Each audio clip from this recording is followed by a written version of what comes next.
নমস্কার। কবি পূর্ণেন্দু পত্রীর কবিতা সেই গল্পটা। আমার সেই গল্পটা এখনো শেষ হয়নি। শোনো, পাহাড়টা আগেই বলেছি ভালোবেসেছিল মেঘকে, আর মেঘ কি করে শুকনো খটখটে পাহাড়টাকে বানিয়ে তুলেছিল ২৬ বছরের ছোকরা, সে তো আগেই শুনেছ।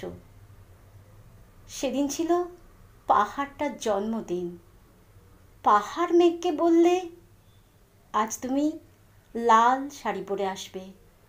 মেঘ পাহাড়কে বললে, আজ তোমাকে স্নান করিয়ে দেব চন্দন জলে।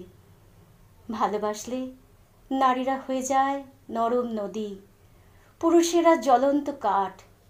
সেইভাবেই মেঘ ছিল পাহাড়ের আলিঙ্গনের আগুনে, পাহাড় ছিল মেঘের ঢেউ জলে। হঠাৎ আকাশ জুড়ে বেজে উঠল ঝড়ের জগঝম্প। ঝাঁকড়া চুল উড়িয়ে ছিনতাইয়ের ভঙ্গিতে ছুটে এলো এক ঝাঁক হাওয়া। মেঘের আঁচলে টান মেরে বললে, ওঠ ছুরি, তোর বিয়ে। এখনো শেষ হয়নি গল্পটা। বজ্রের সঙ্গে মেঘের বিয়েটা হয়ে গেল ঠিকই, কিন্তু পাহাড়কে সে কোনো দিন ভুলতে পারল না।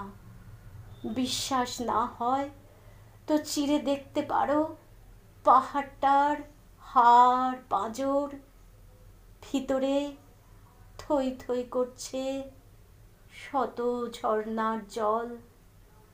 নমস্কার।